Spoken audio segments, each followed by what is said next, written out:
예, 안녕하세요. 자, 그러면 이어서 진행하도록 하겠습니다. 자, 우리 141페이지까지 봤고요. 142페이지 보시면 그 우체국 예금 상품 및 서비스라는 부분이 나오는데, 이 부분 아까 우리가 봤던 그 예금 그 계약과 관련해서 4개로 나눴던 거 있잖아요. 그것을 우체국에서 직접 판매하는, 시행하고 있는 어떤 그런 상품을 구체화시킨 거거든요. 그래서 이런 상품 같은 경우는 제가 아까 말씀드린 대로 그 공고가 나오고 난 다음에 그렇게 진행하도록 하겠습니다. 자, 여기 요약집에도 되게 좀 복잡하게 나와 있긴 한데, 나중에 우리가 이거 공고 나면 이거 다 암기를 하고 또 이해를 해야 되는 부분이긴 한데, 지금은 그렇게 좀 보고, 지금은 좀 그냥 패스하겠습니다. 자, 패스하고, 자, 페이지 150페이지 한번 보겠습니다. 150페이지 보시면 경조금 배달 서비스라고 되어 있는데, 요거 보세요. 뭐 결혼, 축하, 조문, 위로 등 경조사 시 기쁨과 위로의 마음을 전할 수 있는 송금 서비스 상품이다 라고 되어 있는데, 그 특징 정도만 한번 보십시오. 그래서 전국 우체국 어디서나, 자, 어디서나 할 수 있다라는 거. 그 다음에 이왕이면 품격 높은 그런 경조카드와 함께 전달도 가능하고요. 예약 송금도 가능하다. 다만 예약 송금은 바로 되는 게 아니라 접수일로부터 2영업일 이후일 때 가능하다는, 이 정도만 좀 체크를 해주시고요. 그 외에 뭐 경조금을 한증서 내지 현금으로 직접 전달해 줄 수도 있다라는 거, 그렇게 좀 보시면 되겠습니다. 자, 보세요. 고객이 신청한 경조금 배달은, 자, 보세요. 2길 특급 또는 1일 오전 특급 우편으로 수취인 주소지로 배달된다라는데, 2길 오전 특급 우편은 빠졌는데 이게 이제 교재에는 그렇게 있더라고요. 어쨌든 2길 특급 정도만 좀 체크를 해주십시오. 2길 특급 그렇게만 하시고, 자, 과거에 시험에 나왔던 거는 이게 나왔습니다. 경조금 배달 서비스 같은 경우는 모든 방법이 가능해요. 그래서 우체국에 직접 방문하는 것도 되고, 인터넷 뱅킹, 폰 뱅킹 그런 것들 다 가능하다는 거. 그래서 반드시 우체국 창구에 가서 해야 되는 건 아니라는 거, 그걸 좀 잘 기억해 주십시오. 그래서 우체국 방문에 한정된다, 틀린 거예요. 자, 그렇게 좀 보시고, 그 다음에 이제 우체국 체크카드인데, 체크카드 부분도 여러분들 그 상품의 구체적인 부분은 우리가 공고 나고 난 다음에 하겠습니다. 자, 체크카드 아까 그 의미는 우리가 공부를 했었고요. 자, 발급 대상은 개인은 만 14세 이상이다. 근데 체크카드 같은 경우는 학생증에 같이 부여해서 할 수도 있습니다. 그래서 우체국 체크카드를 학생증으로 사용하기로 한 대학교, 여러분 중에 이제 대학생 분들 보시면 그게 이제 학생증 겸용 에다가 체크카드가 같이 겸하는 그런 경우가 많습니다. 자, 복지 체크카드. 이제 여러분들, 시험에 합격하시면 이제 발급받으시겠죠. 의정사업본부 직원으로서 복지포인트 부여 대상 직원이다. 자, 법인 가능한데, 자, 요 부분 좀 체크를 하십시오. 신규 발급 신청 관련해서, 자, 개인하고 법인하고 발급 신청이 좀 달라요. 보죠. 개인은 우체국뿐만 아니라 인터넷 홈페이지에서도 신청이 가능하다.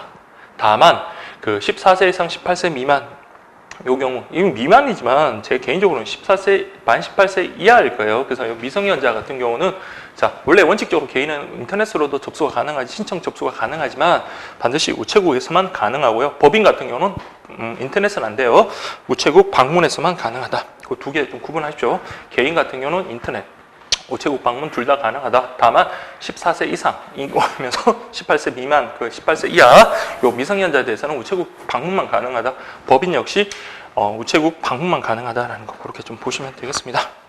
자, 그 다음에 그 152페이지 보시면 우체국 체크카드 기능 해가지고, 요게 그거에 좀 시험 문제 지난번에 나왔었는데, 그래서 요거는 우리가 지금 왼쪽에 보시면 카드명 있잖아요. 이걸 다 공부하셔야 돼요. 되게 많잖아요. 근데 요걸 공부하시면서, 요게 각각의 카드마다 기능이 다르거든요. 기능이 어떤 기능이 있는지 구별을 해야 되는 건데, 그건 우리가 공고는 하고 난 다음에 그렇게 진행하도록 하겠습니다. 그래서 153페이지 보시면 카드 번호 구성이라고 되어 있는데, 자, 카드는, 자, 어떻게 해요? 16자리. 그러니까 여러분들 체크카드 한번 보세요. 그 중에 앞에 자리 4자리는 상품 구분을 하는 자리다. 순서만 보세요. 금융 파트는 71 이렇게 돼서 금융기관을 가리키는 거고요. 그 다음에 카드 번호가 개인적으로 있고 금정 번호가 있다. 그럼 여기 나오는 빈 코드라는 게 있거든요. 빈 코드. 그래서 빈 코드는 앞에 있는 그 4자리, 2자리 합쳐서 6자리를 우리가 빈 코드라고 한다. 그래서 우체국 체크카드 상품 종류를 구분하는 코드. 그러니까 앞에 4자리가 상품 코드고, 그다음에 두 자리가 그 우체국 그 금융기관 코드잖아요. 그래서 이렇게 구분될 수 있다라는 거. 그래서 앞에 6자리만 보면 이게 우체국의 어떤 상품 코드라는 거, 그렇게 구분할 수 있습니다. 자, 체크카드는 신용카드와 달리 당연히 연회비는 면제. 그다음에 카드 사용 한도 가볍게 보십시오. 일단 개인적으로는 5천만 원, 그다음에 월 한도 5천만 원. 법인 같은 경우는 더 증액되겠죠. 하루 5억, 하루 1억, 그리고 월 한도 3억이다라는 거, 그렇게 구분하십시오. 그 다음에 SMS 서비스 관련해서, 자, SMS 이용 수수료가 있다. 그래서 300원, 다만 5만 원 이상 결제할 때는 무료다. 이거는 개인이나 법인이나 동일하다라는 거 이거 좀 구분해 주십시오. 그러니까 이게 제가 계속 이렇게 읽으면서 설명하면 여러분들이 아 그렇구나 정도 이렇게 보셔서 안 되고 이걸 암기를 하셔야 돼요. 암기라는 거는 계속 반복을 통해서만 할 수 있습니다.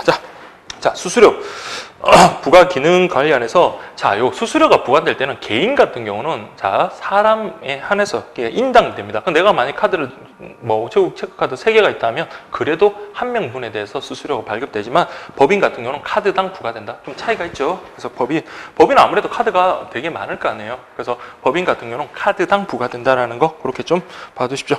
그다음 가족 카드라는 거 우리 또 공부를 할 건데 제가 원래는 가족카드에 대해서 그렇게 강의를 안 했는데 가족카드는 제 개인적으로는 시험 정말 낼 게 많은데 아직까지 기출이 안 되더라고요. 그래서 어쨌든 가족카드 같은 경우는 본인 위주로 그렇게 나가는데 본인 회원을 부과된다. 그 다음에 수수료 면제 관련해가지고 보세요. 요런 것을 대상에 해당되는 사람은 수수료를 면제합니다. 첫 번째 보시면 입출금 문자 서비스 이용 면세서를 이메일로 그래서 우리 가급적이면 이메일로 이런 것들을 좀 신청하도록 유도하잖아요. 이메일 신청서 회원. 그 다음에 이용 내역서에 대해서 수령 안함을 신청하거나 그러니까 그만큼 인건비가 적게 들어가는 만큼 혜택을 주겠다는 겁니다. 복지 포인트가 우체국 카드로 배정된 회원. 그러니까 가급적이면 우체국 카드 이용하라는 거고요. 그 다음에 예금 우수 고객 이런 사람들입니다. 자, 그 다음에 보실 게 효력 발생과 상실인데요. 자, 그럼 보세요. 효력 발생. 회원이 우체국 체크카드 가입 신청서를 작성해서 카드 발급을 요청합니다. 그럼 우체국에서 이를 심사해서 카드 당말기에 등록하고 그리고 난 다음에 카드를 주면은 우리가 그거 바로 이용할 수 있습니다. 우리 그런 경험 있죠. 체크카드 신청할 때 신청서 쓰고 금융기관에서 등록해주면 바로 한번 밖에 있는 뭐 현금 진출기에서 한번 사용해보세요라고 하면 그렇게 사용하시면 됩니다.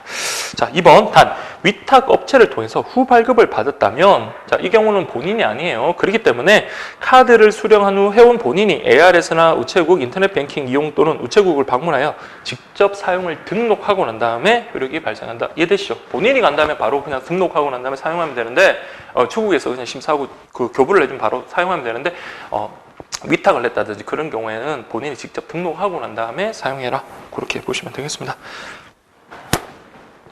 그래서 2번 같은 경우는 여러분 신용카드 우리 발급받을 때 어떻습니까? 금융기관이 직접 발급받는 경우도 있겠지만 우리가 택배 말고 그 퀵배송 하시는 분이 와가지고 사인하라고 그러고 그렇게 되잖아요. 그때 우리가 바로 사용하나요? 아니죠. 그거 이제 우리 등록을 하고 난 다음에 사용하는 거 그거 생각하시면 되겠고요.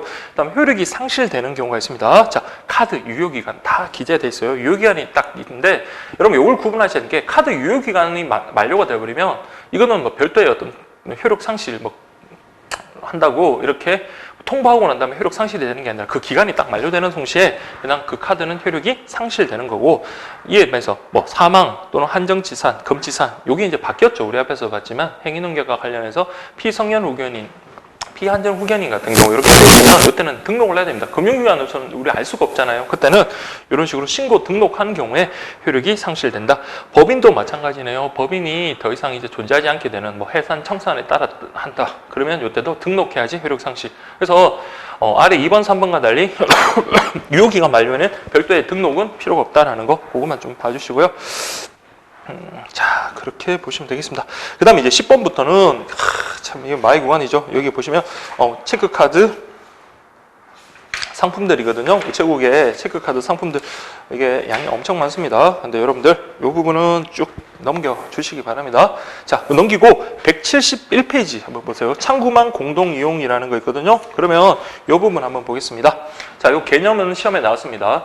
제휴은행 고객이 우체국 창구를 마치 자기 건 마냥 이용할 수 있는 걸 우리가 창구망 공동 이용입니다. 반대로 생각하시면 안 돼요. 우체국 고객이 신한은행 가서 나 여기 우체국 이용하듯이 그렇게 이용하는 게 아니라 신한은행 고객이 우체국 가서 본인의 자행 거래 방식으로 이용하는 걸 우리가 창구망 공동 이용이다라는 거 꼭 기억을 해 주시기 바랍니다.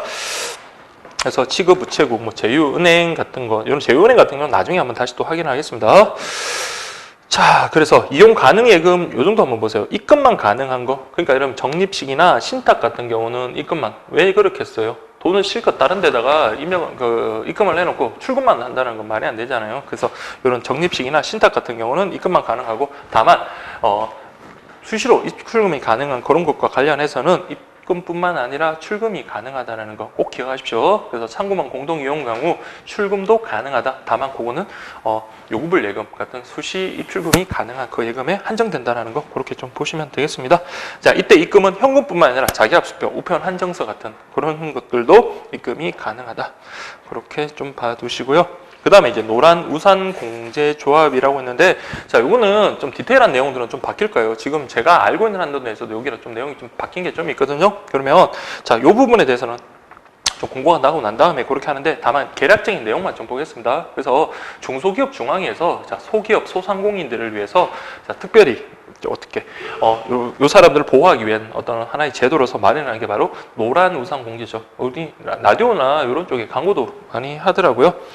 그래서 보세요. 07년 9월부터 중소기업 중앙위에서 소기업 상공인의 생활 안정, 그다음에 사업 재기를 돕기 위해서 운영하고 있는 공적 공제 제도다. 그러니까 한마디로 말하면 우리가 사업을 하고 있는 동안에 계속 약정된 부금 있잖아요. 그걸 계속 납부를 해요. 그러다가 이게 영업이 잘 돼서 또 확장되면 좋긴 하겠지만 그렇지 않은 경우 있잖아요. 뭐 폐업을 하거나 아니면 본인의 어떤 뭐 신체상의 변화로 그만둬야 되는 경우 그동안 약정됐던 그 금액을 계속 납부를 하면 그게 이제 뭡니까? 플러스 알파 이자까지 해가지고 나중에 돌려주는 겁니다.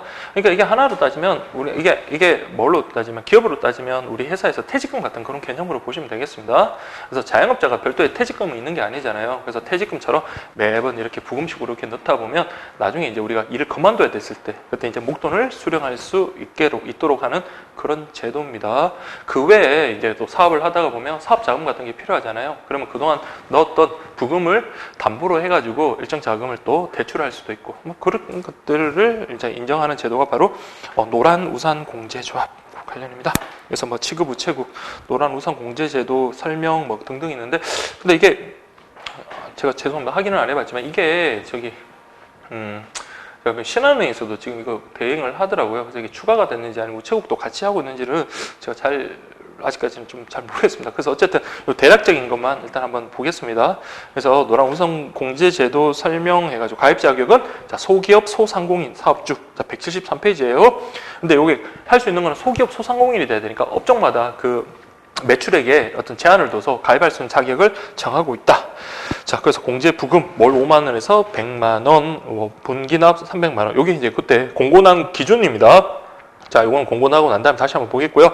자, 지금은 우리가 볼 게 제도의 특징 정도만 보세요. 그래서 수급금 보호를 위해서 우리 사업하다 보면 그동안 넣었던 거 이게 만약에 담보로 제공될 수도 있고 다른 사람이 이것을 양도받을 수 있잖아. 그런 걸 금지하고 있습니다. 그래서 압류나 담보, 양도 금지하고요. 그 다음에 추가적으로 또 소득공제. 요게 이제 많은 자영업자들이 좋아하는 부분이더라고요. 소득공제. 근데 연간 300만 원. 뭐 신용카드나 아까 우리 체크카드 받듯이 그 소득공제 범위는 같네요. 그 다음에 지급시 납입 부금은 복리율을 적용하여 그러니까 이제 이자를 좀 더 주겠다라는 거고요. 그다음에 단체 상해보험에 무료 가입. 다만 요거는 가입 시점부터 2년 동안만 그 직원들 그 구성원들에 대한 단체 상해보험에 무료 가입이 혜택을 준다라는 거, 그 특징만 좀 보시면 되겠습니다. 그래서 공제금은 언제 지급한다고 내가 언제든지 원할 때 해지하는 게 되는 게 아니라 이미 해지가 인정되는 게 아니라 어때요? 폐업되거나 아니면 당사자가 사망하거나 아니면 공동사업자에서 내가 스스로 나오는 탈퇴하거나 아니면 노령 퇴임 등으로 해서 일을 더 이상 하지 못하는 그럴 때 뭡니까? 일괄적으로 지급하는 게 원칙입니다. 다만 자, 나는 일괄적으로 지급받기보다는 오히려 그냥 분할 지급받는 게 좋겠다라고 한다면 그 예외로 보세요. 공제금이 5천만 원 이상이거나 또는 만 60세 이상인 경우에 분할 지급 신청이 가능하다. 근데 자 보세요. 요거 보세요. 그래서 이것 때문에 많은 그 가입자들이 좀 그때 인터넷에서 보니까 이게 좀 안 좋다고 하더라고요. 그러니까 이게 사업이라는 게 요즘 5년 이상, 몇 년 이상 가는 게 잘 없잖아요. 그래서 중도에 이렇게 폐업을 하고 해지해야 되는 경우가 있는데 근데 이건 괜찮아요. 그러니까 그분들이 좀 잘못하신 게 이미 해지. 그러니까 내가 5년이 안 된다. 4년 이내에 그냥 이미 해지하는 경우에는 그 원금 보장이 안 되는 거지만 그게 아니라 폐업을 하는 경우 있잖아요. 그럴 때는 우리 약정된 거 다 받고 이자까지 다 받습니다. 근데 그분들 입장에서는 그게 이미 해지할 정도로 지금 사업이 어려워서 이 돈이라도 좀 그래서 사업 자금에 투입을 하려고 하는데 근데 원금까지 보장이 안 되니까 좀 원성이 있는 거죠. 좀 이해도 좀 가는 부분이긴 해요. 자 보시면 4년 이내 임의 해지. 그러니까 이게 폐업해서 해지하는 게 아니에요. 그냥 스스로 그냥 그걸 갖다가 돈을 좀 사용하기 위해서 폐해지하는 경우에 불이익금의 77에서 95%를 지급한다. 제가 일부러 여기 과거라는 말을 다 하는데 예전에는 더 불리했어요. 예전에는 5년 미만인 경우에 30에서 95%까지 95%까지 했으니까 더 적게 원금이 아예 절반도 안 줄 수 있었잖아요. 근데 그런 걸 좀 시정해가지고 지금은 77에서 95%까지 지급한다. 근데 이 노란우산 공제 쪽에서도 아무래도 안정적인 자금 운용을 위해서 임의해지가 계속 많아버리면 안정적인 자금 운용이 안 되니까 이런 페널티를 주는 건 인정을 하는데, 근데 우리가 딴 것도 아니고 여기 기업 국가에서 운영하는 건데 이걸 갖다가 원금조차 안 준다는 건 조금 원금에서 너무 많이 깎이니까 여기 또 불만이 있을 수는 있다고 생각이 됩니다. 그 다음에 근데 내가 정말로 돈이 필요하다 그러면 이걸 해지하지 말고 뭡니까? 약정 담보 대출이 가능하거든요. 다만 이제 가입하고 최소한 12개월 정도 이상 부금을 납입을 하고 난 다음에는 그 납입한 부금을 담보로 해가지고 대출을 받을 수는 있다라는 거. 12개월 이상 요것만 좀 체크를 하시고요. 그 다음에 그걸 이제 우체국에서 이제 업무를 대행합니다. 뭐 고객 상담이라든지 뭐 서류 관련되는 서류 작성 뭐 이런 것들 하고요. 개인정보, 계약 내용 변경, 부금 수납, 공제금 뭐 신청서 및 재반 서류 접수 이런 것들을 이제 우체국에서 여러분들이 한다면 하실 거면 한다면 한다. 어쨌든 자, 요게 이제 우체국에서 하는 업무 대행 내용이고요. 그 외에 이제 우체국에서 보시면 정권이나 선물 계좌 대행 뭐 이런 것들하고 요즘은 갑자기 이제 가상화폐 있잖아요. 가상화폐 그것과 관련해서 보면 어떤 금융기관에서 그 계좌를 갖다가 신규 계좌 개설을 금지한다 할 때 그 내용이에요. 그래서 정권 투자를 위해서 어떤 계좌가 필요한데 그 계좌 개설을 우리 우체국에서도 대행한다 정도 확인하시면 되겠습니다. 그 다음에 자 175페이지 보세요. 스위프트 해외 송금이라고 되어 있는데요. 신한은행의 스위프트 망을 통해 수취인의 해외은행 계좌에 송금하거나 즉 당발 송금이나 또는 해외은행으로부터 국내로 보내는 걸 타발 송금이라고 하거든요. 그래서 이걸 스위프트 해외 송금이랍니다. 근데 송금에는 한도가 있어요. 요거는 좀 구분하십시오. 자, 우리가 외국으로 보내는 당발 송금에 대해서 송금인 한 사람을 기준으로 자, 요건 보세요. 연간이에요. 그러니까 한 사람 기준으로 연간 5만 달러 상당액 이하라는 그런 기준이 있고요. 반면에 타발 송금, 외국에서 우리나라 보내는 거는 좀 넓습니다. 그래서 1년이 아니라 하루 기준으로 미화 2만 불을 기준으로 하는 거예요. 그래서 당발 송금은 1인 한도로 해서 연간 5만 불, 타발 송금 같은 경우는 하루 기준으로 2만 불 이렇게 좀 구분하시고요. 그 다음에 송금 가능 고객, 뭐 거주자도 되지만 자, 비거주자도 된다는 거, 비거주자. 오히려 송금할 필요가 있는 게 비거주자가 오히려 더 많겠죠. 그러니까 우리나라에 와 있지만 일시적으로 와 있는 거, 거주 목적으로 와 있는 게 아니라 뭐 여행이나 사업차 이렇게 온 사람들 말하는 거예요. 자, 지급 형태는 우체국, 창구나 인터넷 뱅킹 등 또는 자동 송금 등으로 가능하고 송금 기간은 약 2영업일. 요걸 좀 체크해보세요. 제가 일부러 주라고 해가지고 다른 게, 자, 이거 스위프트 해외 송금 관리서 바로 즉시 송금이 아니라는 거. 자, 그거 좀 잘 기억을 해 주십시오. 우리 국내에서 송금할 때는 어떻습니까? 바로바로 송금되니까 그거랑 여러분들 좀 구분하셔야 돼요. 그래서 송금 가능 국가는 전 세계 모든 은행인데, 다만 미국이 제재하고 있는 국가로서 미 재무성이 관리하고 있는 뭐, 북한이라든지 그런 쪽 있잖아요. 그런 국가들은 제외된다는 정도 확인하시고요. 다음에 수수료 있습니다. 당발 송금 아까 연간 5만 달러 이하라 그랬죠. 근데 거기 따른 수수료는 보세요. 당발 송금은 건당 10,000원, 타발 송금은 건당 5,000원 이렇게 구분됩니다. 자, 다만 당발 송금 중에서 자동 송금 같은 경우는 아까 이게 우체국 송금, 우체국 방문해서도 가능하고 인터넷 송금도 가능하고 자동 송금도 가능하거든요. 근데 당발 송금이 원래 건당 10,000원인데 자동 송금에 대해서는 건당 8,000원이고 인터넷 송금에서는 5,000원. 그러니까 좀 차이가 있다는 거. 그래서 가급적이면 인터넷 송금 같은 그런 쪽으로 좀 유도를 하네요. 자, 송금 신청서를 작성을 할 때 필수 기재사항으로서 이런 것들이 있다. 다만 중간에 좀 중요한 거 하나만 체크하세요. 타발 송금, 즉 외국에서 우리 국내로 송금하는 것에 대해서는 수취은행, 중개은행을 뭘로 해라? 신한뱅크라고 이렇게 되어 있는 거. 그게 차이가 있습니다. 그 외에는 여러분들 뭐 별반 차이가 없으니까 그렇게 좀 봐두시고요. 그 다음 우리가 또 보야 게 USD 타발 송금 서비스 이렇게 되어 있어요. 그래서 여러분들 스위프트 송금 아까 2일 정도 걸린다 그랬잖아요. 약 영업일. 그러니까 그런 게 아니라 여러 번 걸치는 게 아니라 도이치은행만을 직접 거치기 때문에 차감 수수료 아까처럼 10,000원 7,000원, 5,000원, 8,000원, 5,000원 이런 식으로 그 당발 송금의 경우 그랬잖아요. 그런 수수료보다는 좀 적게 할 수 있다라는 장점이 있습니다. 자, 그 정도 좀 확인하시고요.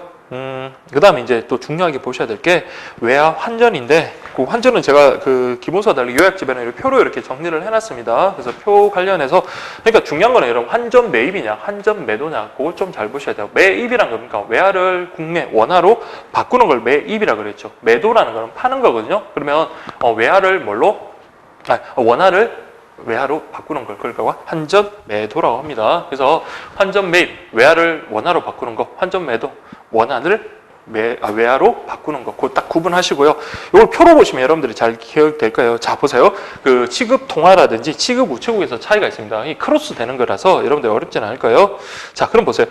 환전 매입 같은 경우는 취급 통화가 큰 국가들이네요. 미국, 일본, 유럽, 중국 같은 여기 지폐만 해당하고 주화 동전은 안 된다라는 거. 반면에 환전 매도는 이것보다 훨씬 많은 통화가 됩니다. 그래서 미국 달러라든지 일본 엔화를 포함한 총 15개 통화. 역시 통화는 제외된다라는 점에선 공통점이고 주로 이제 보통 1만 달러 이하 정도라는 것은 공통적입니다. 자, 그래서 환전 매입 같은 경우는 자, 4개 통화, 매도는 15개 통화. 또 반면에 취급하는 그 우체국은 또 반대예요. 그래서 보시면 환전 매입 같은 경우는 21개 우체국이고요. 환전 매도 같은 경우는 자, 여기 나와 있는 4개. 서울중앙, 광화문, 인천공항, 제주. 그러니까 환전이 많이 이렇게 매도가 이루어지는 그런 지역입니다. 그래서 서울중앙, 광화문, 그리고 인천공항의 인천공항, 그 다음에 제주 이렇게 좀 기억을 하십시오. 그래서 뭐 장난삼아 그 왼쪽에 있는 것들 중에 뭐 그런 거 있잖아요. 뭐 제가 그냥 그 문제 할 때 그 서울중앙 이런 것도 할 때 김해 공항 뭐 이런 것들 들어가면 안 되는 거예요. 김해공항이나 김포공항 이런 거 들어가면 안 됩니다. 그래서 딱 환전 매도는 저기 4개 우체국에서 취급한다라는 거 그렇게 좀 봐주시면 되고요. 그럼 취급 형태는 여러분들 그냥 한번 읽어보시고 그래서 어쨌든 환전 매입, 환전 매도는 개념, 그 다음에 취급 통화, 그 다음에 취급 우체국 구분해가지고 잘 비교하십시오. 자, 그 다음에 환전 예약 서비스. 그러니까 환전을 직접 지금 즉시 하는 게 아니라 말 그대로 예약하는 거죠. 그러니까 환전 예약 서비스라는 건 이렇게 생각합니다. 제가 외국에 여행을 가요. 근데 외국 여행 갈 때, 자, 인천공항을 거쳐서 가야 되는데 지금 당장 뭐 그쪽 나라 국가에 필요한 달러는 뭐든 어떤 그 자국 통화를 바꿔야 될 거 아니에요. 그걸 갖다가 시중 동네는 잘 없단 말이에요. 그렇기 때문에 미리 가까운 우체국에 가가지고 그 내가 만약에 100만 원의 어떤 그 환전을 한다. 그러면 100만 원을 주고 그리고 내가 약속된 시간 날짜에 직접 인천공항 우체국에 가서 그 나라 자국의 화폐로 수령하는 그런 시스템이 바로 환전 예약 서비스입니다. 자, 그래서 개요보세요. 고객이 사전에 환전 신청을 하고 인천공항 우체국에서 직접 외화 실물을 수령하는 그런 업무를 말한다 해가지고 자, 요거는 여러분 보세요. 뭐와 같은가요? 환전 매입이에요? 환전 매도예요? 원화를 외화로 바꾸는 거죠. 그쵸? 그렇기 때문에 환전 매도. 그럼 이거는 몇 개? 15개국 통화입니다. 15개 통화. 그럼 취급 형태 보세요. 아까 이해하시면 됩니다. 고객이 자, 우체국 창구를 방문, 이거 꼭 좀 체크하십시오. 우체국 창구를 직접 방문해서 원화를 납부하고 그다음에 고객이 지정한 날짜에 그 인천공항 우체국에서 외화 실물을 수령하는 형태다. 그래서 직접 방문해야 되니까 모바일 뱅킹 서비스 형태로는 안 된다. 근데 그 취급 시간이 있습니다. 근데 여러분 비행기가 만약에 뭐 새벽에 뜬다든지 그럴 때 그럼 미리 그 외화를 수령하려면 여러분들 일찍 가가지고 근무 시간 동안 가서 한참을 기다려야 되는 그런 불편함이 있잖아요. 그래서 한번 보세요. 우체국 금융 시간인 16시 30분까지 있는데 그 이후에는 수령 못 한다가 아니라 외환은행 인천공항 지점 이게 훨씬 그 영업시간이 깁니다. 그래서 6시부터 21시까지니까 이때 직접 수령하는 게 가능하다라는 거 그렇게 좀 보시고요. 근데 반면에 여행을 가기로 했는데 여행이 캔슬됐어요. 그러면 원화를 납부했으면 돌려받아야 되겠죠. 근데 그 취소가 당일 취소냐 아니면 그 이길 이후 다음날 취소냐 달라집니다. 당일 취소하면 바로 뭡니까? 제가 직접 납부한 우체국에서 취소하고 원화를 수령하면 되고요. 그러나 이길 이후 취소 같은 경우는 자 보세요. 해당 거래 발생 우체국에서 취소를 해야 되겠죠. 동네 우체국에 가서 취소를 하면 인천공항 우체국에서 벌써 이제 넘어간 거예요. 인천공항 우체국에서 지급 처리한 후 이거 직접 수령할 필요는 없어요. 거기서 송금해 줍니다. 자, 그럼 문득 이렇게 돼요. 수령할 때 이 길 이후에는 당해 우체국에서 취소 환전 예약 서비스를 취소하고 인천공항 우체국에서 직접 수령해야 된다. 아니에요. 그래서 송금해 준다는 거 꼭 기억을 해 주시기 바랍니다. 자, 그렇게 좀 보시고요. 그 다음에 178페이지 보시면 그 전자금융 서비스 해가지고 인터넷 뱅킹 뭐 이런 것들이 있다. 모바일 뱅킹, 폰뱅킹, 자동화 기기 등등 이런 게 있는데, 자, 여러분들이 뭐 내용을 그냥 여러분들 한번 살펴보시면 돼요. 그래서 우체국 인터넷 뱅킹 서비스에서는 예금뿐만 아니라 보험, 그 다음에 뭐 휴대번호, 인터넷 송금 서비스 등등이 있을 수 있다. 그래서 이런 것들이 있다는 정도 한번 기출이 됐던 것 같긴 한데, 자, 여러분들 뭐 그냥 일반 상식선에서도 충분히 맞출 수 있을 거고요. 자, 근데 여러분들 이제 보셔야 될 게 폰뱅킹 한번 보세요. 자, 폰뱅킹 보면 우체국 금융 서비스 관련해서 예금 서비스, 보험 서비스, 그 다음에 고객 맞춤 서비스 있습니다. 자, 여기 숫자 나오잖아요. 그래서 고객이 자주 사용하는 맞춤 서비스를, 그러니까 이게 여러 서비스가 있는데 주로 사용하는 것만 뭡니까? 한 대 모아가지고 이용하면 편리하잖아요. 그래서 그걸 10개까지 등록이 가능하다. 그리고 자, 언제 어디서나 물론 폰뱅킹 할 수 있겠지만 아무 전화에서 하다 보면 이게 좀 문제가 생길 수 있습니다. 그래서 고객이 지정한 전화번호로만 폰뱅킹 할 수 있게끔 등록이 가능한데, 이때는 최대 5대까지 등록이 가능하다. 그래서 10개 5대 이거 좀 기억을 해 주시고요. 그 다음에 자동화 기기 뭐 관련해 가지고 예금 보험 서비스, 실제로 우체국 그 ATM기 이용하시는 분들은 아실 겁니다. 그래서 예금 서비스, 보험 서비스 다 되고, 그 다음에 연속 거래 서비스 관련해서 입금원 보세요. 거래 한 번 이용 한도 현금은 100만 원이고 그 다음에 수표는 뭐 10몇 가지인데, 초과할 때 그러더라도 뭡니까? 입금은 계속 할 수 있어요. 그래서 무제한으로 입금이 가능하다. 다만 출금 같은 경우는 거래 금액 1회 한도 초과 시 1일 이용 한도 내에서 연속 3번까지 할 수 있다. 입금은 계속 할 수 있지만 출금은 3번까지 된다라는 거. 그리고 이체 같은 경우는 거래 금액에 상관없이 1일 이용 한도 내라면 연속 3번까지 가능하다. 그래서 입금은 무제한, 출금이나 계좌 송금 같은 경우는 무제한으로 가능하다라는 정도. 그리고 뭐 계좌 이체, 통신문 입력 서비스, 그러니까 뭐 만약에 학원비를 송금한다, 아니면 뭐 그런 거 할 때 누가 송금하는지를 좀 해야 되잖아. 학부모 일용으로 해버리면 이게 학생이 어느 학생인지 모르잖아요. 그러니까 어떤 학생 그 뭐 몇 월 학원비 뭐 이런 식으로 그 계좌이체 통신문에 입력할 수 있는 거, 이건 일반 은행에도 다 됩니다. 자, 그 다음 마지막으로 보셔야 될 게 이동우체국인데요. 이동우체국과 관련해서 개념만 좀 보시면 됩니다. 그래서 재해, 재난지역, 아니면 지역 행사증. 그러니까 갑자기 일시적으로 어떤 뭐 기능이 좀 마비가 되거나 아니면 사람들이 많이 붐비는 곳에서 우체국이 직접 가는 겁니다. 그래서 우체국 금융 서비스를 제공하는 이동식 우체국 서비스다라고 되어 있네요. 그래서 이동 우체국 할 때 요걸 좀 보시면 돼요. 그래서 보시면 우편물 접수, 예금 가입, 현금 인출금기, 공과금 자동수급기. 그러니까 우편 업무에 한정되는 것도 아니고요, 예금 업무에 한정되는 게 아니라 우편과 예금 업무 다 합니다. 다만 우편과 관련해서는 너무 많은 걸 할 수 없잖아요. 그래서 우리 또 뭐 기억이 가물가물할지 분도 있겠지만, 보편적 우편 서비스, 선택적 우편 서비스 중에 보편적 우편 서비스 관련해가지고 그런 것들, 그냥 기본적으로 할 수 있는 그런 것들에 대해서는 제공을 한다라는 거, 그렇게만 좀 보시면 되겠습니다. 그래서 혹시라도 뭐 객관식이니까 뭐 선택적 우편 선택적 우편 서비스 제공 뭐 이거 하면 틀리는 거예요. 그래서 보편적인 것들, 그렇죠. 이게 일시적으로 하는 거기 때문에 뭐 선택적 우편 서비스까지 그렇게 확대할 수는 없는 거예요. 자, 그렇게 보시고, 그 다음 여러분들이 또 보셔야 될 게, 자, 기타 사항이라고 해가지고 나와 있는데, 자, 요 부분이 여러분들이 많이 좀 어려워 하시는 부분이에요. 자, 요 부분. 근데 어렵게 생각하지 마시고, 내가 어리면 다른 분들도 어렵잖아요. 그럴수록 계속 반복하면서 좀 암기가 필요한 부분은 좀 암기를 좀 해주시기 바랍니다. 자, 금융실명거래 및 비밀보장에 관한 법률. 자, 우리 금융실명법에 따라서, 자, 우리 예금거래 기본약관에서도 그랬지만 예금은 뭘로 해라? 실명으로 해라 라고 되어 있습니다. 그래서 원칙, 실명이 해라. 다만 실명이 필요 없는 경우가 있습니다. 자, 어떤 경우예요? 그렇죠. 매번 거래할 때마다 실명으로 하는 건 너무 불편하잖아요. 그래서 실명이 확인된 계좌에 의한 거래, 그 다음에 공과금 수납 같은 경우 실명으로 안 하도 상관이 없겠죠. 그 다음에 100만 원 이하의 송금이라고 되어 있습니다. 이 세 가지, 실명이 확인된 계좌에 의한 거래, 그 다음에 공과금 수납, 그 다음에 중요한 겁니다. 100만 원 이하의 송금입니다. 10만 원 아니에요. 100만 원 이하의 송금. 여기는 실명 확인이 생략할 수도 있다. 자, 그렇게 좀 보시면 되고요. 자, 금융기관 종사자 의무 및 정보 제공 범위라고 되어 있는데요.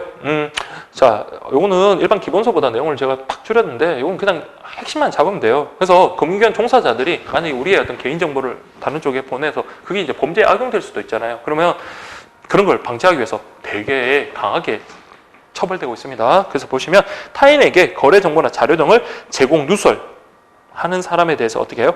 5년 이하의 징역 또는 5천만 원 이하의 벌금이라고 되어 있는데, 요 처벌 조항은 여러분들 뭐 몇 년 이하냐 이런 것들 보지 마십시오. 요거는 다시 이제 확정되면 그때 보시고, 다만 자, 요거는 뭡니까? 벌금이라고 되어 있습니다. 징역 벌금. 요거는 여러분 전과가 남는, 요거는 법원에서 하는 형벌이거든요. 그냥 강하게 처벌되고, 반면에 밑에 보면 정보 제공 요구 시 업무 처리와 관련해서, 자, 우리 어떤 사람이 나의 개인 금융 정보를 요구할 수 있잖아요. 자, 그런데 그게 원래는 제공하면 안 됩니다. 그래서 그걸 함부로 제공하면 아까 위쪽에서 그쪽으로 정보 제공에 관련해서 처벌을 받게 되는데, 그게 아니라 보세요. 정보 제공 요구 시 법적 근거, 사용 목적 요구하는 거래 정보, 그러니까 이런 양식을 갖춰가지고 특히 뭐 수사상 뭐 필요한 경우도 있을 수 있잖아. 그럴 때는 이런 표준 양식에 따라 작성을 하고 난 다음 제공을 해라. 그래서 금융기관이 거래정보 등을 제공한 경우 10일 이내, 그렇죠, 당신, 자, 10일입니다. 10일 이내에 어디서 당신이 이런 목적으로 당신의 금융거래정보를 요구해서 우리가 제공했습니다라는 걸 알려줘야 돼요. 알려주지 않으면 거기에 대해서도 역시 벌칙 조항이 있습니다. 근데 이거는 아까처럼 징역이나 금고까지는 아니고요. 여기는 과태료, 광태료는 그냥 행정처분으로서 이건 뭐 전가가 났거나 그런 거 안 해요. 어쨌든 과태료를 부과받는다. 그 다음에 이런 걸 제공하고 난 다음에 아까 우리 표준 그 양식이 있잖아요. 거기에 따라 기록을 딱 하고 보관을 해줘야 됩니다. 근데 그 보관을 안 했다? 그럼 역시 과태료 처분을 받는다 정도, 그렇게 좀 보십시오. 아시죠? 자, 그렇게 보시고요. 그리고 아까 우리 원칙적으로 금융거래는 실명에 의해야 되는데, 실명에 의하지 않으면 일단은 페널티를 줘야 되겠죠. 그래서 보시면 실명에 의하지 않고 거래한 금융자산에서 발생하는 이자나 배당 소득 같은 이런 금융소득에 대해서 자, 원천 징수를 해버려요. 제가 만약에 1억을 넣어가지고 실명에 의해서 10%, 100만 원의 수익을 얻었다? 그럼 원천 징수 얼마? 그렇죠. 그 이자나 배당금이나 그런 금융소득에 대해서 90% 체크를 하십시오. 90%의 세율을 적용해서 원천 징수한다라는 거, 그렇게 봐두시고요. 그 다음에 종합소득 가세 표준의 계산하는 일을 합산하지 않는다. 이건 그냥 없는 셈 쳐버립니다. 자, 그렇게 보시고, 그 다음 금융소득 종합가세 부분이라고 되어 있는데요. 자, 이거 한번 보겠습니다. 자, 보시면 개요라고 되어 있는데 한번 보세요. 금융소득 종합가세 제도는 금융실명제 실시에 따른 후속 조치로서 현재 개인별 연간 금융소득이 2천만 원 이하인 경우에는 그냥 15.4% 일반 과세 있죠. 그걸 적용한다. 근데 2천만 원, 금융소득이 연간 2천만 원이면 엄청 큰 거잖아요. 그래서 어쨌든 일반 과세하고, 반면에 2천만 원을 초과하는 그런 금융소득에 대해서는 이때는 더욱더 과세를 합니다. 그래서 다른 소득과 합산하여 누진세를 적용하는 종합과세를 적용한다. 자, 요 2번, 3번 좀 구분하십시오. 근데 일반적으로 여러분들 뭐 강의를 들으시면 저는 뭐 개인적으로 1년 동안 연간 금융소득이 2천만 원 넘어가기가 그렇게 쉽지는 않을까요? 자, 그래서 이거는 2천만 원 넘어가면 누진세를 적용하고, 그렇지 않으면 일반 과세 15.4% 적용한다. 그렇게 구분하시고, 2007년부터는 뭐 이런 말은 필요 없습니다. 그 산림소득 폐지하고 사업소득으로 통합했고 뭐 등등이 있다라는 정도인데, 자, 우리 소득 종류, 과세 방법과 관련해서 한번 보세요. 종합소득, 그 다음 퇴직소득, 양도소득이 있습니다. 자, 종합소득의 그 종류만 좀 잘 보세요. 자, 이자소득, 배당소득, 사업소득. 그래서 2010년부터는 우리 부동산 임대하시는 분들 있잖아요. 그분들의 소득 역시 사업소득으로 들어간다. 그리고 근로소득, 연간소득, 기타소득, 그렇게 6종류가 있다라는 거, 그렇게 보시면 되겠습니다. 그러니까 아까 위에 나왔던 것처럼 과거엔 산림소득이라는 것도 있는데 그게 이제 폐지되면서 사업소득으로 지금 들어갔으니까 지금은 6종류, 다 6종류 딱 보시고요. 이게 뭐라고요? 종합소득에 들어가는 거고, 반면에 퇴직소득, 뭐 퇴직소득이라는 거 여러분 퇴직했을 때 받는 퇴직금 같은 거 있죠. 그런 거고, 양도소득, 우리가 뭐 자신이 살고 있는 뭐 집이라든지 건물이라든지 토지를 양도했을 때 생기는 이익이 있잖아요. 그런 것들 양도소득입니다. 그래서 요것과 관련해서 한번 보시면, 자, 보세요. 1번 과세 방법엔 종합과세와 분리과세가 있는데, 종합과세는 이자 소득 중에 6종류의 종합소득 중 비과세, 분리과세, 요걸 제외하겠죠. 요거는 과세되는 게 아니니까. 그래서 비과세나 분리과세, 그럼 분리과세 대상이 되니까 이런 걸 제외한 소득을 합산합니다. 아시겠죠? 그러니까 모든 소득을 합산해서 거기에 따르는 어떤 누진세를 적용하는 게 종합과세고, 분리과세는 말 그대로 분리를 해요. 그러면 분리하면 좋잖아요. 합산되면 누진세가 적용돼서 더 높은 세율이 적용되니까 그 분리과세와 관련해서 타소득과 합산되지 아니하고 분리과세 대상 소득이 발생할 때 건별로 단위 세율에 따라서 원천 징수하는 거다. 그러니까 개념만 좀 보시고 분리과세 금융소득과 관련해서 보세요. 종합과세가 적용 안 되는 것들 보시면 비과세 금융소득, 그 다음에 세금 우대, 비거주자 예금 등에서 발생하는 금융소득은 뭘 한다고요? 분리과세 한답니다. 분리과세가 여러분들 유리하다고 그랬죠. 그래서 비과세된 금융소득, 세금 우대 저축, 비거주자 예금 등 이런 거고요. 그 다음에 자 만기 10년 이상 된 채권. 그러니까 이거는 장기적으로 이렇게 보유를 한 거잖아요. 거기에 대해서는 소득자의 선택에 따라 33%의 소득세율로 분리과세를 받을 수 있다라고 되어 있는데 어쨌든 10년 이상의 만기 채권 관련해서는 우리 분리과세 받을 수 있다라는 정도 그렇게 좀 봐두시면 되겠습니다. 자, 그렇게 좀 봐주시고요. 그 다음 이제 183페이지에 보시면 그 분리과세에 관련돼서 그 종류가 세 가지가 나와요. 첫 번째가 소득세법에 의한 분리과세 금융소득, 두 번째가 조세특례제한법에 의한 분리과세 금융소득, 세 번째가 금융실명거래법에 의한 분리과세라고 되어 있는데 자, 원래 이거 여러분들 다 암기하셔야 되는데 중요한 것만 여러분 암기하시면 된다라고 이렇게 말씀을 제가 드렸습니다. 그래서 키워드 위주로 해가지고 뭐 두 문자를 하시든지 아니면 여러분들 하나만 정확하게 알고 있으면 돼요. 그래서 제가 뭐 수업 시간 중에 소득세법에 의한 분리과세 금융소득에 대해서만 여러분 정확하게 아셔도 충분히 시험에 맞출 수 있다라고 그렇게 말씀을 드렸어요. 자, 첫 번째 보세요. 10년 이상 장기채권. 아까 우리 봤던 10년 이상 장기채권 10년 동그라미 하시고요. 그 다음에 2번은 잘 보셔야 돼요. 금융기관을 통하지 않은 금융기관을 통하지 않은 뭐라고요? 비실명 금융자산의 이자소득. 요거는 소득세법에 있고요. 요거랑 비교해야 될 게 그 밑에 나와 있는 3번 금융실명거래법에 의한 분리과세 있죠. 거기 A번 보시면 비실명 금융자산으로서 이거는 금융기관을 통해입니다. 자, 금융기관을 통하지 않은 것은 소득세법에 의해서 규율되고 금융기관을 통한 것은 금융실명거래법에 의해서 규율되는 겁니다. 그래서 두 개 구분 꼭 하십시오. 문제집에 엄청 많이 출제를 했었습니다. 자, 그다음 세 번째가 직장 공제회. 키워드만 보세요. 10년, 그 다음에 금융기관 통하지 않은 비실명 금융소득, 그 다음에 직장 공제회. 네 번째는 법인격 없는 단체. 우리 아까 앞에 봤죠? 법인격 없는 사단, 재단 같은 법인격 없는 단체. 그 다음에 2번은 뭐라고 되냐? 연간 개인 금융소득이 2천만 원 이하인 경우. 자, 2천만 원 이하인 경우엔 분리과세. 아까 2천만 원 초과하면 종합과세로 해가지고 누진세 적용한다라고 그랬죠. 그 다음에 경매 입찰. 그러면 여러분들 이런 거 공부하실 때 제가 뭐 다른 이제 공무원 수업을 할 때도 말씀드리지만 있냐 아니냐 이런 거 구분할 때 한쪽만 정확하게 아셔도 됩니다. 그래서 여러분들이 계속 반복을 하시면서 한쪽을 정확하게 아시고 그다음 두 번째 조세특례제한법은 좀 가볍게 보십시오. 그렇지만 조세특례제한법에서 좀 많이 나오고 그런 것들만 잘 키워드를 몇 개만 딱 잡아주시면 돼요. 다시 한번 그 소득세법에 의한 것은 10년 이상이고요. 그 다음에 금융기관을 통하지 않은 비실명 채권 비실명 금융소득, 그 다음 세 번째가 직장 공제회, 그 다음에 네 번째가 법인격 없는 단체, 다섯 번째가 2천만 원 이하입니다. 2천만 원 이하. 그 다음에 부동산 경매 이렇게 딱 기억을 하시고요. 조세 특례제한법 가볍게 보십시오. 사회 기반 시설 채권, 세금 무대 종합저축, 세금 무대 종합저축이랑 선박은 좀 잘 보십시오. 선박 세금 무대 종합저축.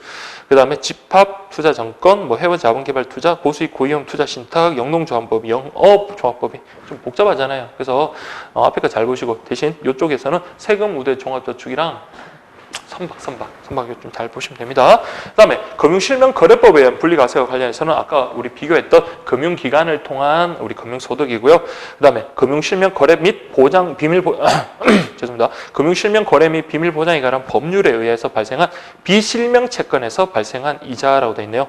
자, 그리고 요 편 잘 보시고 그 비실명채권 요거 좀 체크를 하십시오. 비실명채권 요거 좀 체크를 하시고 그럼 비실명채권이 뭐다? 저기 나와 있네요. 그러니까 말 그대로 매입하거나 채권을 매입하거나 팔 때 실명을 갖다가 조사하는 것을 면제하는 그런 채권입니다. 이때 한참 우리 IMF 때 그 자금이 지하 쪽으로 했으니까 그 자금의 좀 융통을 위해서 이런 혜택을 줬던 겁니다. 그래서 그 비실명 채권 관련해서 매입 매도 시 실명 확인과 자금 출처 조사가 면제되는 채권이다. 그래서 그 종류 있잖아요. 네 가지.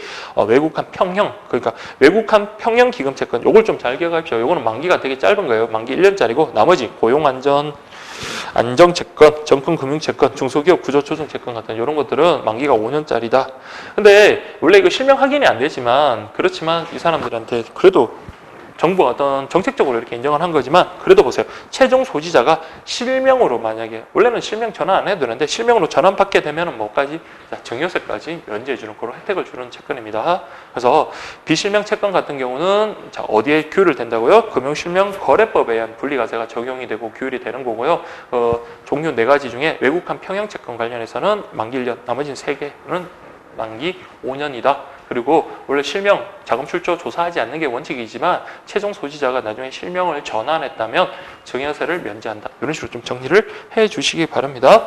그 다음 종합소득 과세 표준 관련해가지고 요 세율은 좀 달라질 거예요. 그렇지만은 여러분들 이거는 여러분들 뭐 계산기 들고 들어가는 시험이 아니잖아요. 그래서 뭐 과세 표준이 엄청 큰 거는 계산하기가 복잡하니까 시험에 나오지는 않을 겁니다. 다만 이제 요 앞에 거 1,200만 원 이하, 그 다음에 1,200만 원에서 4,600만 원 이하 그런 것들만 잘 보시면 됩니다. 요 케이스는 요 문제 관련된 케이스는 여러분들 뭐 문제집이나 그런 걸 통해서 좀 확인을 하십시오. 그래서 간략하게 잠깐 설명을 드리겠습니다. 만약에 제가 종합소득과 관련해서 제가 2천만 원이다.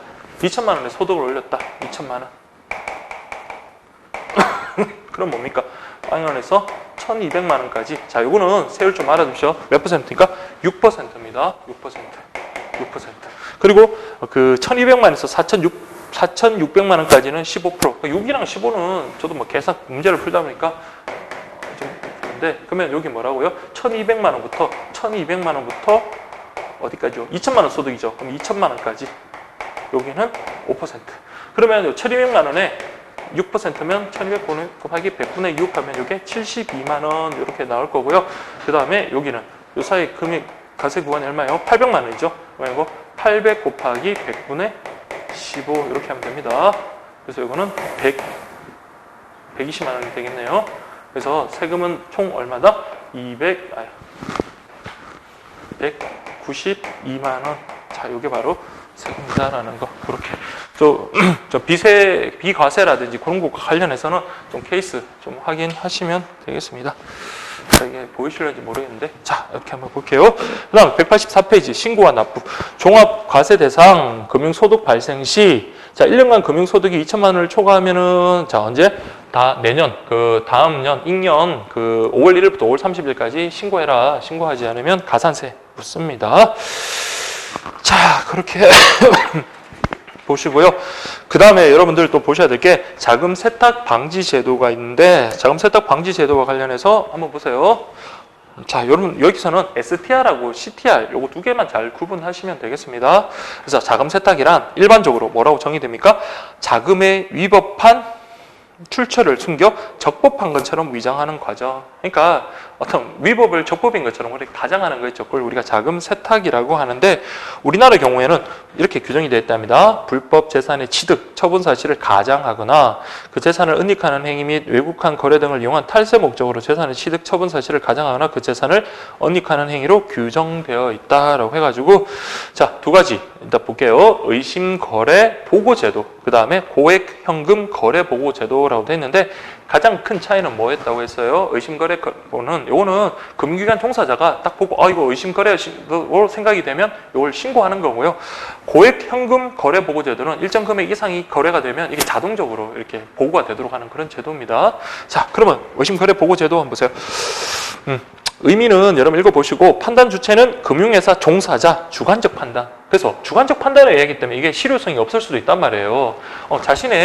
자신이 일하는 금융기관의 고객인데 고객이 아무리 좀 자금 출처가 의심스럽다 하더라도 이걸 이 사람의 주관적인 혐의에 의해서 판단하도록 하면 제대로 안 하는 경우가 많단 말이에요. 어쨌든 뭐 그런 게 인정되는 게 STR이네요. 그래서 보세요. 혐의거래 보고 대상은 의심거래 보고는 의무사항이다. 그래서 그러니까 이게 안 되니까 이제 강제를 좀 두기는 했습니다. 그래서 보시면 이를 해태하면 그러니까 제대로 의심거래임에도 불구하고 신고를 안 하면 임직원에 대해서 징계 또는 6개월 이내에 어떤 영업 정지까지 가능하다. 근데 거래 보고 대상 금액 관련해서 한번 보세요. 예전에는 거래 금액이 딱 정해져 있었어요. 그래서 2천만 원, 뭐 다음에 1,000만 원. 이 점점 범위를 확대 나갔죠. 지금은 단돈 500원 넘어했나요? 50만 원이라도 이제는 대상이 되는 거예요. 그래서 보시면 2013년 8월 13일부터는 의심거래 보고 기준금액이 삭제됐다. 삭제되니까 훨씬 더 그 범위가 광범위해지겠죠. 자, 그렇게 구분하시고요. 자, 그러면 혐의거래 보고 방법, 절차라고 되어 있는데요. 이거 보고 책임자한테 이제 담당자가 보고를 하면 보고 책임자는 이제 보세요. 별지 서식에 기재하여 온라인으로 보고하거나 문서 또는 플로피 디스크로 제출한다. 다만 긴급한 경우에는 이런 문서하지 말고 먼저 전화, 팩스하고 난 다음에 나중에 문서로 제출해라. 이렇게 됩니다. 그 다음에 혐의거래 보고 정보의 법 집행 기간에 대한 제공입니다. 그래서 우리 알겠지만 이거 혐의 거래가 있다도 법을 이제 그 위반자에 대해서 뭐 수사를 하거나 관련해서 이제 법 집행을 해야 되잖아요. 근데 이거는 금융기관 자체에서 이거 할 수는 없어요. 수사권이 없으니까 그걸 이제 법 집행 기관에다가 어떤 뭐 정보를 제공을 해야 되겠죠. 자, 보세요. 금융정보분석원은 보고된 혐의 거래 내용과 자체적으로 수집한 관련 자를 종합 분석한 후 불법 거래 또는 자금 세탁 행위와 관련된 거래라고 인정된다면, 자 보세요. 금융거래 자료를 검찰청, 경찰청, 국세청, 간세청, 금융감독위원회, 선거관리위원회 등 법 집행기관에 제공하는 거예요. 제공합니다. 그러면 그 법 집행기관이 뭐합니까? 그 정보를 받은 다음에, 자료를 받은 다음에 수사를 하고 난 다음에 이제 기소를 한다든지 등의 의법 조치를 하게 된다는 거예요. 이 기출 작년에 됐거든요. 제가 엄청 강조했던 거예요. 그래서 의법 조치 이는 누가 하는 거예요? 법 집행기관이 하는 거지 금융기관이 의법 조치를 하는 게 아닙니다. 금융기관은 뭐예요? 정보, 자료 이런 걸 제공해 줍니다. 알겠죠? 그렇게 구분하십시오. 그 다음에 고액 현금 거래 보고 제도 관련해서는 자 보세요. 개념에 보시면 여기 나와요. 일정 금액 이상의 현금 거래를 FIU 자동적으로 이렇게 보고되는 제도다. 왜 이걸 인정했냐고요? 2번 나왔네요. 금융기관이 자금 세탁에 의심이 있다고 주관적으로 판단하는 금융거래에 대해서만 보고토록 하는 혐의 거래 보고 제도는 또 아무래도 아무리 뭐 어떤 의무상으로 규정하고 하더라도 좀 실효성에 의문이 들기 때문에 그렇습니다. 그래서 이때는 보세요. 1일 거래일 동안 2천만 원 이상 체크를 하세요. 아까 STR 같은 경우는 거래 금액에 제한이 없다 그랬죠. 이거 역시 제한이 없냐요? 아니요. 제한이 있으면 2천만 원 이상. 너무 여러분들 제한이 없다 그러면 한이 낮다 그러면 어떻게 될까요? 너무 많은 정보가 제공되면 오히려 그게 더 비효율적이 됩니다. 그래서 2천만 원 딱 이렇게 되어 있고요. 도입 당시에는 5천만 원이었다가 3천만 원이었다 점점 거래 금액의 한이 낮아졌죠. 그러면 역시 대상의 범위가 넓어지게 되는 겁니다. 그래서 이렇게 응용될 수 있어요. 그래서 고액 현금 거래 보고 제도의 거래 금액의 한도가 낮아져서 그 범위가 축소되고 있다가 아니라 범위가 더 확대되고 있다. 이렇게 보시면 되겠습니다. 자, 그래서 여러분들 보시면 되겠습니다. 그래서 도입 목적 아까처럼 STR로는 어떤 실효성을 얻기가 어려워서 도입됐는데 그렇다고 이거 모든 국가가 도입하는 것은 아니다. 즉 각국의 사정에 맞게 도입 운영되고 있다. 근데 지금 이거 좀 어느 정도 효율성이 있으니까 효과가 있으니까 각국에 도입할 것을 국제기구에서 권유를 하고 있다 정도 확인하시고요.